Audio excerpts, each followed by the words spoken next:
How would you feel if I deleted you?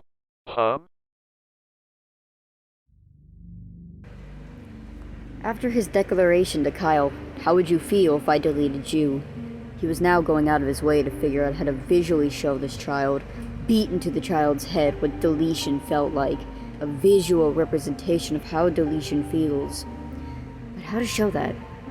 He considered props from Wii Sports, the packaged game. Baseball had bats, bowling had heavyweight balls, and so on and so forth. Wii Sports had enough props he could turn into weapons easily to use against that me Kyle had made. But he wasn't sure how he'd get such items to the Mii channel. If he wanted to use any of those, he'd have to have hopes the kid would go to Wii Sports, so he could be brought along. No. Wii Sports is a slim chance. His attention diverted to the delete icon. That hallway. He didn't want to return, knowing that that thing was back there, but he never did get a good look at it, did he? Pacing around the white void he'd learned to call home, Adelaide considered his options. He's still new to how the Wii works. He can control the channel, but how does he get to the hallway? Does he just get out of bounds? How would he do that? Until he figures such a thing out, the delete icon was looking very useful right now. With a long sigh, he found himself walking towards the icon. It's only painful for a second, right? Here goes nothing. Reaching a circled hand out to the icon, he swore for a second he'd seen its model glitch out, before his vision had gone black. With a sharp gasp, he woke up, once again in the same damn dark hallway. Those cords attached to his arm. This time, without hesitance, he ripped the cord off, his vision distorting as the others faded away with it. Now with the time to actually explore the hidden room, he began to look around. Maybe there was something with answers to the being hidden in the darkness of this room. Or hell, a prop closer to the Mii channel than anything in Wii Sports. As he wandered through the hallways, his attention was caught by a door near the far end of where he stood. Something felt off about that room. Hidden in the darkest end of the hallway. Hell, he hadn't even noticed it during his first visit.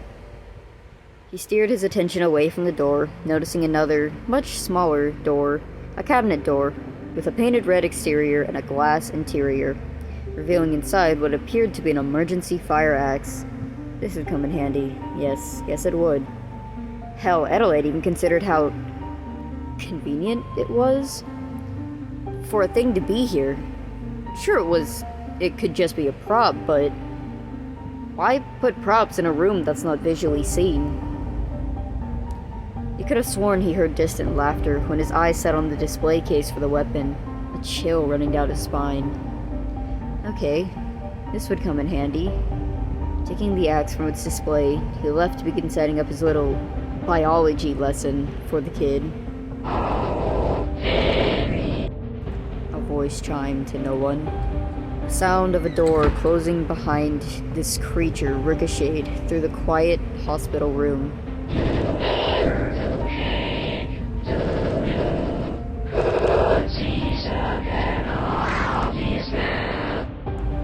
The dotted eyes, once representing where the creature was looking, disappeared, as a large grin spread across its face, toothy and inhumanly large.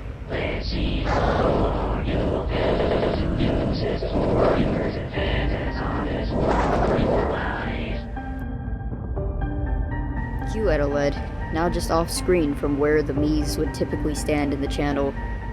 Approaching the Mii from before, he slammed the back of the axe, with the blade pointed away as harshly as he could into the Mii's head. An injury was formed from the force of the impact, caused by the base of the axe, leaving the Mii, now bleeding from the injury. Taking a step back, his eyes now dilated, much larger than they were before, but not completely black. He drew the axe back before slamming it into the Mii's side. The Mii had gone stumbling to the ground, crying out in pain, trying to crawl away from Adelaide. I'm very sorry about this. You've personally caused me no issue, but I need to teach the kid who made you a very specific lesson on what deleting these is like. Don't Take this as Targeted aggression.